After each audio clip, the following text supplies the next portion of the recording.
At precisely 05:02 hours, a squadron of 5 Ukrainian drones ascended from their launch site in Kherson, soaring purposefully toward a strategic Russian oil depot nestled in the heart of Crimea. The Ukrainian operators were acutely aware that a vigilant Zoopark radar installation, positioned diametrically opposite from Kherson, would pick up their signatures almost immediately upon takeoff. Yet the Ukrainians harbored a clever deception, one that the Russians remained blissfully ignorant of, a tactical sleight of hand designed to exploit the enemy's technological assumptions. The nearest Russian countermeasures battery was stationed a mere 18 kilometers from the drone's origin point. Detection occurred before the unmanned aerial vehicles, UAVs, had even surpassed an altitude of 50 meters. Alarms blared throughout the command post as 5 distinct thermal signatures emerged from Ukrainian-held territory, piercing the pre-dawn stillness. The radar operator's eyes fixed on his console as it flooded with incoming data.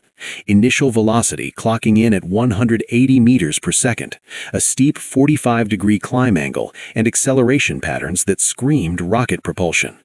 The Zoopark system's sophisticated algorithms required just 3 positional fixes, precise 3D coordinates captured via radar pings to extrapolate a ballistic trajectory. The first ping registered at 100 meters altitude, pinpointing their location. The second, at 300 meters, confirmed velocity vectors. By the third ping, at 500 meters, the system had locked in the projected path. This computational model, honed over decades for predicting artillery shell trajectories, operated on immutable physical principles. What ascends must inevitably descend in a predictable parabolic arc. Physics, after all, is unforgiving in its consistency, or so the Russians believed. But Ukrainian ingenuity had turned this reliability into a vulnerability. The drones weren't mere projectiles, they were adaptive, intelligent systems capable of defying expectations. The Zoopark's display flashed its verdict: 5 inbound HIMARS rockets, America's vaunted precision-guided artillery system, hurtling toward grid coordinates surrounding Chaplinka. Estimated time to impact, 47 seconds. The operator's database cross-referenced the flight profile flawlessly: steep ascent, matching velocity, and the simultaneous launch of 5 units aligned perfectly with M31 GMLRS rockets. His heart raced as he seized the encrypted handset, broadcasting urgent warnings across 5 separate command networks. HIMARS strikes were the stuff of nightmares for Russian forces, devastatingly accurate assaults that could obliterate ammo stockpiles, decapitate command structures, or incinerate fuel reserves in a single volley. The digital countdown ticked relentlessly on his screen: 40 seconds, 30, 20, 10, 0. Silence. No thunderous explosions, no plumes of smoke rising from the targeted grids. The operator gaped at his monitor, where the 5 tracks abruptly terminated mid-air, roughly 8 kilometers south of the launch site. The Zoopark radar continued to sweep the vacant airspace, its beams fruitlessly probing for ghosts. Then, realization dawned like the encroaching sunrise. Those contacts had plunged below the radar's effective horizon immediately after cresting 500 meters. Over terrestrial landscapes, the system could reliably track anything above 30 meters, but the watery expanse introduced chaos. Ground clutter from waves and erratic returns created an impenetrable dead zone for low-flying intruders. These weren't unthinking ballistic munitions bound by Newtonian inevitability. They were autonomous drones, programmed to manipulate the very radar assumptions designed to counter them. With a surge of adrenaline, the operator toggled from ballistic to cruise missile tracking mode, broadening his search criteria. Ballistic mode presupposed a rigid, arcing path akin to a lobbed stone, but cruise mode accounted for agile, level-flying threats capable of mid-course corrections: aircraft, guided missiles, or, crucially, drones. He zeroed in on the last known position, 8 kilometers south of launch, bearing 230 degrees magnetic, pre-dive speed approximately 150 kilometers per hour. In the precious minutes wasted anticipating phantom impacts, those elusive targets could have traversed another 10 kilometers or more. Swiftly, he relayed the intel to the maritime radar station at Armyansk, detailing how the drones had masterfully impersonated a HIMARS barrage. The coastal operators, now forewarned, recalibrated their scopes and soon acquired the signatures. 5 contacts, 80 kilometers offshore, hugging the waves so intimately that sea spray likely flecked their undercarriages. They maneuvered in a loose, adaptive formation, altitudes fluctuating between 20 and 40 meters, as if employing rudimentary terrain following algorithms over the undulating Black Sea. This revelation plunged the Russians into the quagmire of identification, a perennial challenge in a conflict awash with drones from both sides. The operator cross-checked against the mission database. No scheduled Russian UAV operations in this sector. Yet the database refreshed only hourly, and elite Spetsnaz teams frequently deployed reconnaissance birds without full coordination, adding layers of uncertainty. These intruders followed an anomalous route, veering toward international waters rather than looping back to friendly bases, a red flag for reconnaissance returns. Their velocity profile mirrored the ubiquitous Orlan-10, a Russian staple, but it also overlapped with Ukrainian models and even repurposed Iranian Shahed drones captured and re-engineered by Kyiv's forces. Compounding the dilemma, the contacts emitted no radio signals, either fully autonomous or employing advanced frequency hopping encryption to evade interception. Absent visual confirmation or telltale electronic fingerprints, friend or foe discernment was impossible. With caution overriding haste, he classified them as unknown, probable hostile, with a mere 60% confidence rating, and escalated a request for aerial investigation to Belbek Air Base. The tracking data streamed onward, summoning an Su-30 fighter to the fray. At 05:18 hours, the Su-30 fighter pilot's cockpit hummed with incoming directives via his secure data link. 5 low-speed aerial contacts on a 240-degree bearing, cruising at a perilously low 100 meters. Mission parameters materialized on his multifunction display. Investigate and identify, with a stern caveat. Ascertain allegiance before any engagement. These could be adversaries or wayward Russian assets returning from deep penetration scouting.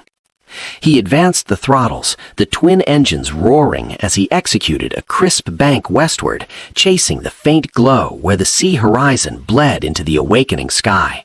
Locating the drones amid the vast maritime canvas proved more arduous than anticipated. The Su-30's N011M BARS radar, a pinnacle of mechanical engineering with its phased array prowess, swept the ether with precision. Yet the low-altitude targets blended seamlessly into the wave clutter, their diminutive radar cross-sections and wave-skimming tactics turning the hunt into a game of shadows. As the pilot closed the distance, he activated his infrared search and track system, a compact basketball-sized sensor pod mounted beneath the nose, capable of discerning the fiery exhaust plumes of jet engines at ranges up to 50 kilometers. The IRST methodically scanned a 60-degree conical field ahead, contrasting thermal signatures against the serene, cooling backdrop of the early morning sea, where the water still retained faint remnants of the previous day's solar warmth. But again, nothingness stared back. The Su-30's diminutive propulsion units hummed at a mere 79 degrees Celsius, scarcely hotter than an idling automobile engine, blending seamlessly into the ambient thermal tapestry of the waves below, rendering them invisible to even this advanced heat-seeking gaze. Undaunted, the pilot pivoted to electronic intelligence gathering, activating his suite of passive receivers to sweep the spectrum from 0.5 to 18 gigahertz in search of any errant transmissions. Russian drones typically betrayed themselves through predictable channels, control uplinks chattering on 900 megahertz bands, video downlinks streaming on 5.8 gigahertz frequencies, a digital breadcrumb trail that could confirm allegiance or intent. These intruders, however, maintained an eerie radio silence, as quiet as a deserted cathedral at midnight, either operating in fully autonomous mode or employing sophisticated encryption that danced beyond his detection capabilities. The conundrum of identification was escalating into a full-blown crisis. At approximately 8 kilometers distance, through the veil of dawn's hazy light, he finally acquired visual contact. 5 shadowy silhouettes etched against the paler expanse of the sea, dispersed across a sprawling 3-kilometer swath of airspace like a loosely coordinated flock. Now, with perhaps only 30 seconds before the target slipped beyond effective engagement range, the imperative shifted to discerning friend from foe in this drone-dominated theater where both adversaries fielded eerily similar unmanned systems. He methodically cycled through the identification matrix ingrained in every pilot's training since the war's onset, a protocol designed to avert tragic miscalculations amid the proliferation of captured and repurposed tech. First, IFS interrogation. His radar broadcast a series of coded pulses, electronic queries demanding an automated response of ally or silence. Predictably, no reply echoed back. Most drones, constrained by their compact size and power limitations, lacked the bulky IFS transponders required to participate in such handshakes, rendering this step a formality at best. Second, flight profile analysis. The contact's velocity hovered at 150 kilometers per hour, a dead ringer for the Russian Orlan-10 reconnaissance drone, a workhorse in Moscow's arsenal. Yet it also mirrored the Iranian-designed Shahed-136 kamikaze variants, which Ukrainian forces had seized, reverse-engineered, and redeployed in droves. Even civilian quadcopters, militarized with makeshift payloads by both sides, could match this pace. Their altitude and heading offered scant clarity, skimming low toward Crimean shores, but not arrowing directly at any obvious high-value installations like airfields or depots, leaving ambiguity to fester. The final arbiter, visual identification. To confirm markings, serial numbers, or distinctive modifications, he needed to close the gap sufficiently for unaided or magnified scrutiny. But dawn's diffuse light, compounded by lingering atmospheric haze and a blistering closure rate of at least 400 kilometers per hour, compressed his window to mere heartbeats. As he pondered this, he preemptively armed his weapon systems, mentally cataloging their viability against these elusive quarry, each option fraught with its own perils. The R-73 infrared-guided missiles slung under his wings would have been ideal for scorching hot jet exhausts, but these drones' tepid motors barely registered above background noise, making lock-on a futile dream.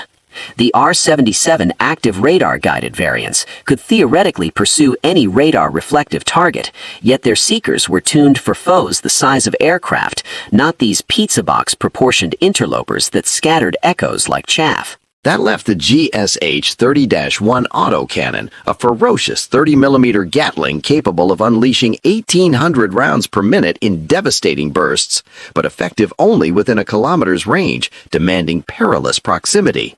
Against targets plotting at 150 kph, while he thundered past at quadruple that speed, he'd afford himself precisely one high-stakes pass: identify, decide, and potentially engage before inertia carried him irretrievably beyond, a maneuver as precarious as threading a needle from the saddle of a speeding motorcycle.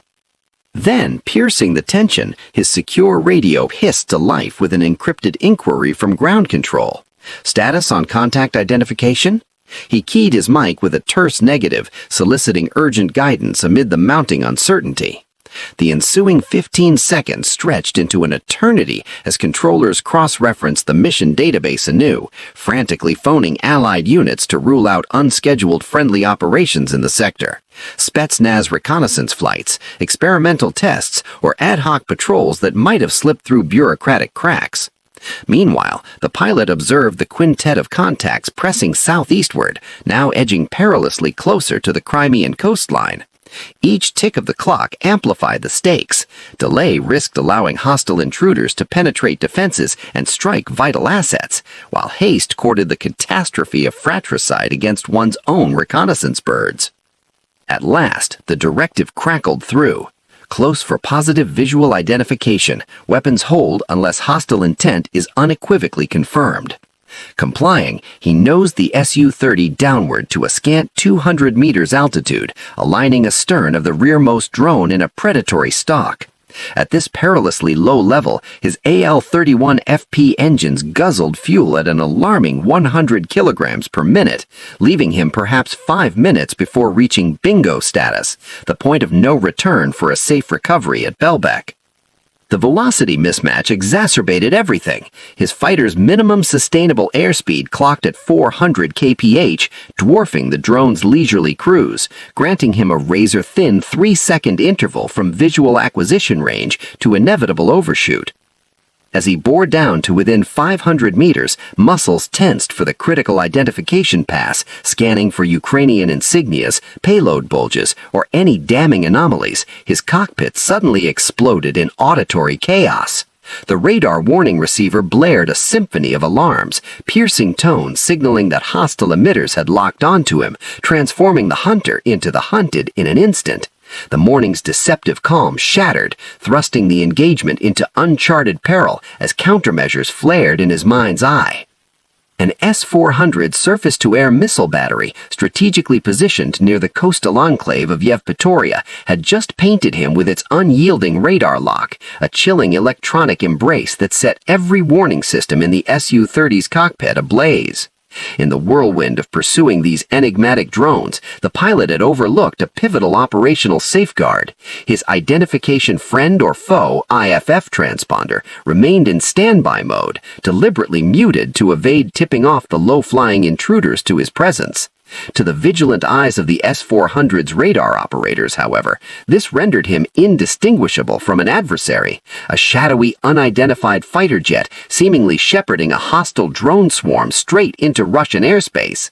His fingers scrambled across the console in a desperate bid to activate the IFF, broadcasting frantic pulses of friendly codes across the spectrum, but those precious few seconds of ambiguity had already sealed a fateful chain reaction.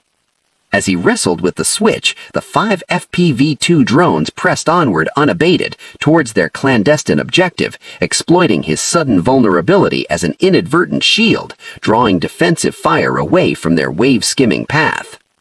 The S-400 operator at Yevpatoria had been glued to his scope for the past 12 minutes, his gaze unwavering as the scenario unfolded with escalating urgency, a tapestry of blips and vectors weaving a narrative of potential catastrophe.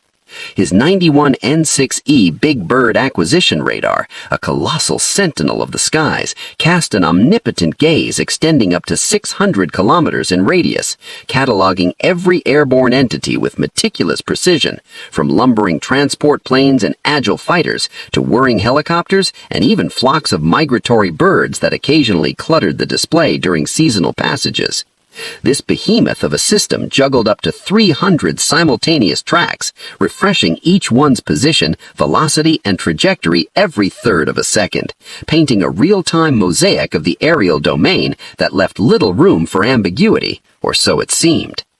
He had meticulously monitored the seamless handoff from the Armyansk maritime radar, tracked the Su-30's intercept vector originating from Belbek Air Base, and now confronted a bewildering tableau materializing on his high-resolution screen. 5 languid, low-altitude contacts defied easy classification, their identities shrouded in operational fog, while a solitary fast mover, maneuvering with predatory intent directly amid them, added layers of complication.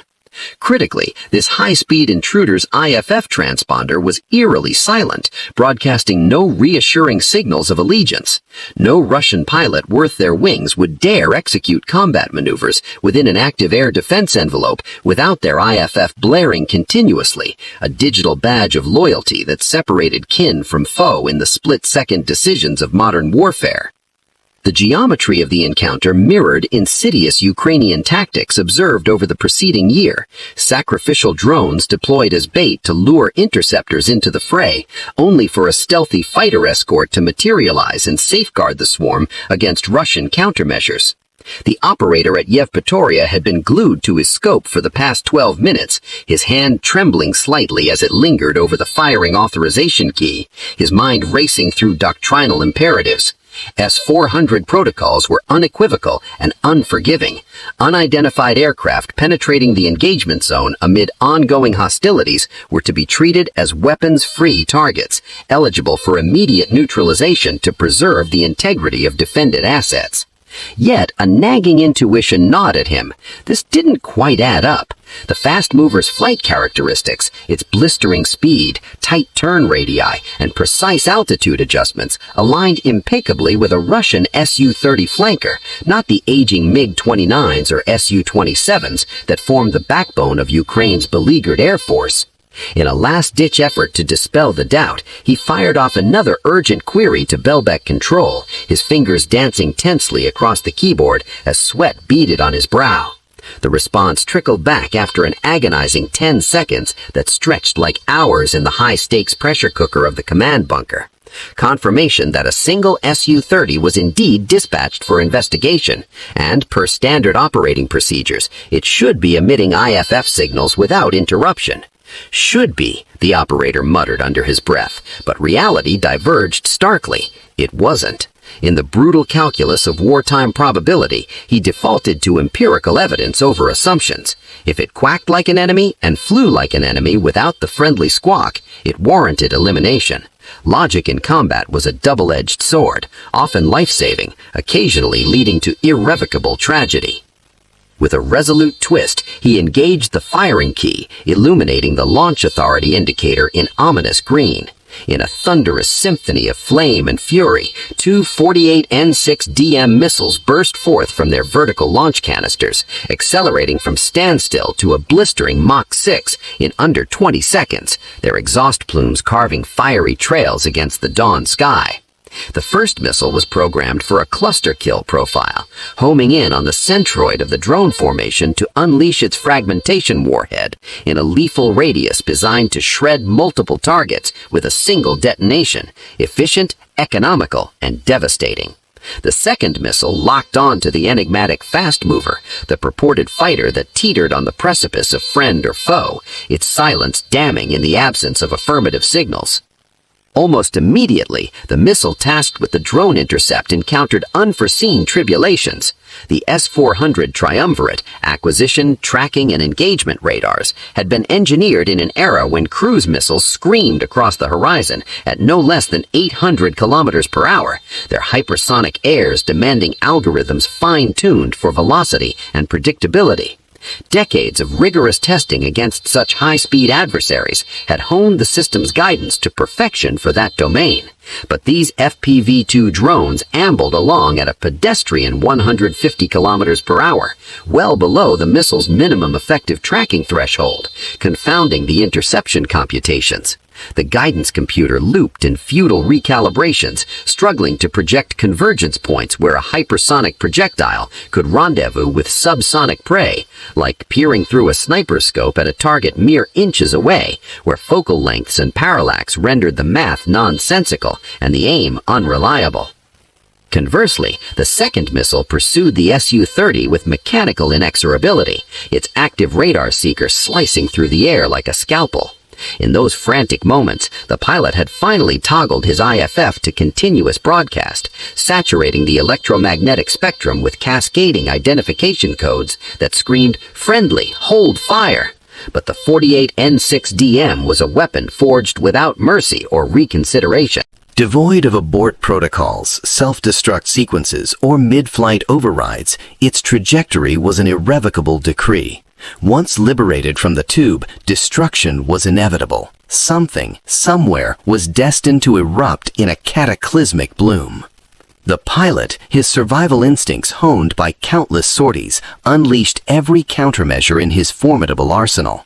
He plunged the Su-30 toward the glassy expanse of the Black Sea below, exploiting multipath interference where radar echoes bounced erratically off the water's surface, muddying the missile's seeker with ghostly doppelgangers and false returns.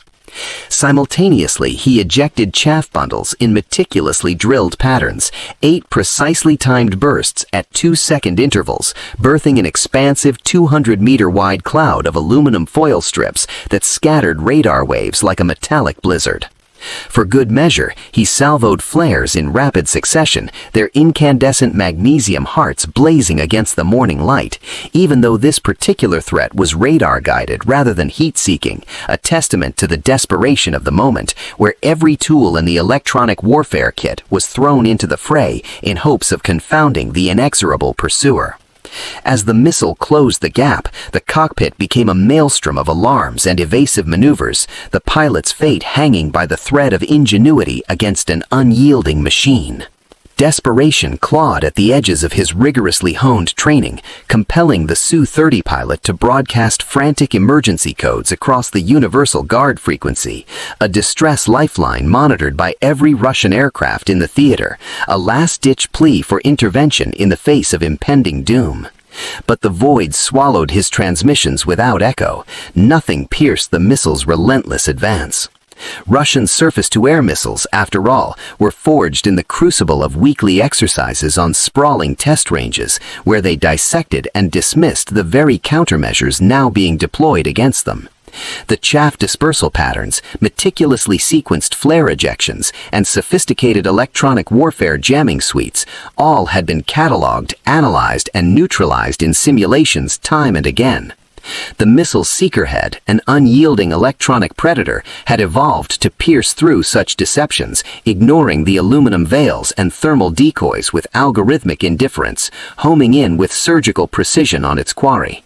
At a heart-stopping 1,000-meter separation, with the missile's warhead mere seconds from impact, the pilot's hand clamped onto the black and yellow ejection handle nestled between his legs, a final act of survival instinct overriding all else. The K-36DM ejection seat's rocket motor ignited in a violent burst, propelling both him and his navigator clear of the stricken fighter in a thunderous ascent, parachutes blooming like life-saving flowers against the dawn sky.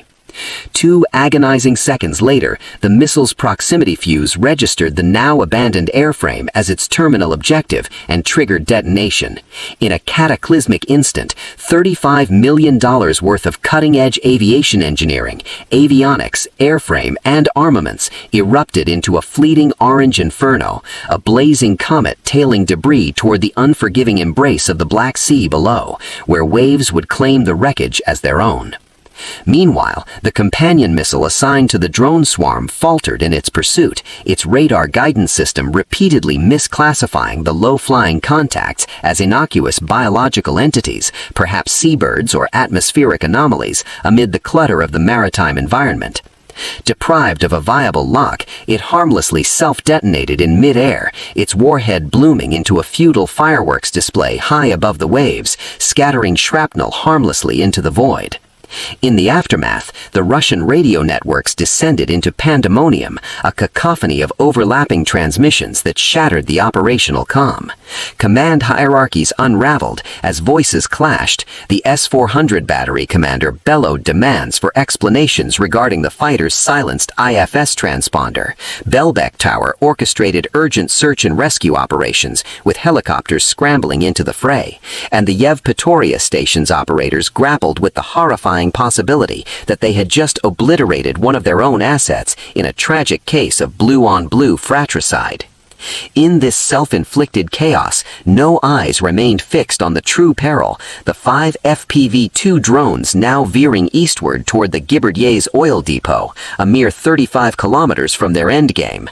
The entire Crimean air defense network ground to a halt, ensnared in the web of the friendly fire debacle, generals lambasting colonels in heated tirades, inquiries cascading through channels, and resources diverted to post-mortem analyses and pilot recovery efforts. The real threat, these insidious Ukrainian machines, slipped through the cracks unobserved, their low-altitude profiles rendering them ghosts in the machine of Russian surveillance. Well, almost unobserved. At the Giberdyez oil depot itself, the crew manning the Pantsir Sans 1 air defense system had been eavesdropping on the radio bedlam since 0530 hours, piecing together fragmented reports like a grim puzzle. A fighter downed by errant friendly missiles, rescue rotors thumping toward the crash site, and lingering unidentified contacts that refused to fade from the narrative. They sensed an impending storm brewing their way, yet their radar scopes mocked them with vacant skies, devoid of any incriminating blips. The Pantsir Sans 1 RS-2E radar array boasted impressive reach, spotting conventional aircraft at 36 kilometers, incoming missiles at 20, and even compact drones at 15, but only if those threats ascended high enough to pierce the radar horizon, the invisible barrier where curvature of the Earth and terrain conspired to shield low-flyers. The first whisper of danger bypassed electronics entirely, manifesting through raw human perception, a perimeter sentry's ears pricked at a distant ominous hum emanating from the west, a mechanical drone that swelled in intensity like an approaching swarm of locusts. By the time the Pantsir's radar finally acquired the signatures, the 5 contacts were already clawing through 100 meters altitude, a scant 7 kilometers distant, with a mere 180 seconds ticking down to potential Armageddon. Adrenaline surged through the operator's veins as muscle memory took command. His hands flew across the console, transitioning the system from idle standby to full combat readiness in a blistering 4 seconds flat. The Pantsir Sans 1 was a self-contained fortress on wheels, a Swiss Army knife of point defense lethality, a panoramic search radar perched atop its turret for horizon-scanning vigilance, a precision tracking radar forward for lock-on accuracy, 12 ready-to-fire missiles nestled in vertical tubes like arrows in a quiver, and dual 30mm autocannons flanking the sides for close-in shredding. Versatile to a fault, it could engage threats from 20 kilometers out down to a perilously intimate 200 meters, across altitudes from ground-hugging to a lofty 15 kilometers. Yet even this technological titan harbored an Achilles heel. Its fire control computer could simultaneously guide only 4 missiles against inbound salvos, leaving it mathematically outmatched against a quintet of determined assailants. With unforgiving arithmetic dictating the engagement, the operator salvoed 2 57E6E missiles toward the Vanguard drones, their boosters igniting in twin plumes as they rocketed to Mach 3, executing gut-wrenching 30G maneuvers to arc toward their prey. Each carried a 20-kilogram warhead packed with directed fragmentation, engineered to unfurl in a conical storm of lethal shards upon proximity fuse activation. The intercepts were textbook flawless. Both FPV-2s absorbed catastrophic hits at 5 kilometers range, wings shearing from fuselages in mid-air somersaults, debris cascading earthward like metallic confetti. But victory was Pyrrhic. 3 drones endured, undeterred, initiating their terminal attack dives with chilling synchronicity. Through the drone's onboard cameras, the depot's tank farm materialized as a geometric mosaic of pale circles against the shadowed terrain, steel reservoirs radiating residual heat from the prior day's sun, stark against the cooled earth.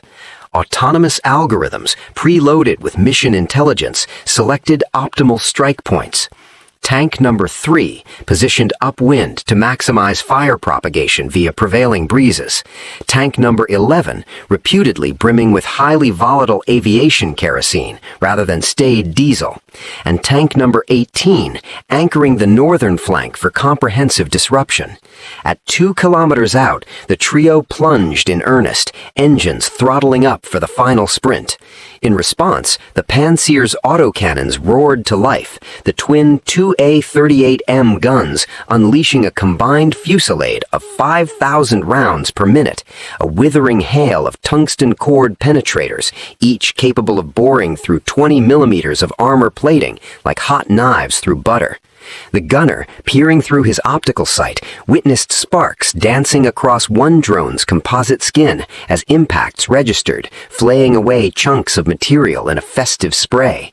Yet the FPV-2's core payload, an armored 105-kilogram explosive charge, was engineered for resilience, shrugging off peripheral battle damage. Even riddled with perforations, its wings tattered and control surfaces in tatters, the warhead's integrity held firm. The crippled machine spiraled erratically downward, slamming into an unintended tank 200 meters shy of its primary mark. The resultant blast wave reverberated across the depot, shattering windows in a crystalline cascade, triggering a chorus of vehicle alarms and toppling loose equipment from shelves in a chaotic tumble. The remaining duo pressed their assault unabated, trajectories steepening to near vertical 70-degree dives that tested the Panzer's mechanical limits. The guns slewed desperately to track, capable of whipping 90 degrees per second horizontally, but constrained to a sluggish 45 degrees vertically, too ponderous to keep pace with the plummeting threats. By the time the barrels elevated sufficiently, the drones had sliced through the viable engagement window, vanishing from the kill zone. At a scant 100 meters altitude, their engines fell silent, throttles cut to zero as gravity assumed command, propelling them earthward at 50 meters per second in a mute, inexorable glide. The first FPV-2 impacted tank number 3 at precisely 05:47 hours, its reinforced nose cone piercing the 10mm steel shell with effortless disdain, like a scalpel through parchment. The warhead erupted within the vapor-laden headspace, where fuel fumes intermingled with ambient air in a perilously combustible stoichiometry. Rather than a Hollywood-style outward blast, the tank ruptured along its welds like an overripe fruit bursting at the seams, disgorging 2,500 cubic meters of diesel in a simultaneous upward geyser and radial sprawl, a ground-hugging mushroom cloud that billowed across the facility at 100 meters per second, igniting secondary fires in its wake. 8 seconds later, the second drone struck tank number 11 with surgical finality. Aviation fuel, far more incendiary than its diesel counterpart, unleashed a searing thermal pulse that instantaneously kindled vapors seeping from neighboring vessels. Chain reactions cascaded, flames leapt from tank to tank, storage infrastructure buckling under the Inferno's assault. Within 4 harrowing hours, the depot lay in utter ruin, as later satellite imagery would grimly attest. 5 tanks obliterated beyond recognition, 3 collapsed into skeletal husks, and 2 still smoldering defiantly days afterwards, their plumes visible from orbit. The ripple effects reverberated through Russian air operations. Fighters stationed at Belbek and Saki found themselves clipped not by direct combat scars, but by logistical starvation, grounded indefinitely for want of fuel. The FPV-2s had orchestrated a masterstroke, crippling Crimean air defenses not through brute force attrition of aircraft, but via the subtler art of deprivation, severing the vital lifeline that kept wings aloft. In this drone-saturated conflict, where innovation trumped convention, the Ukrainians had rewritten the rules, turning deception and precision into weapons more potent than missiles alone. Bye for now.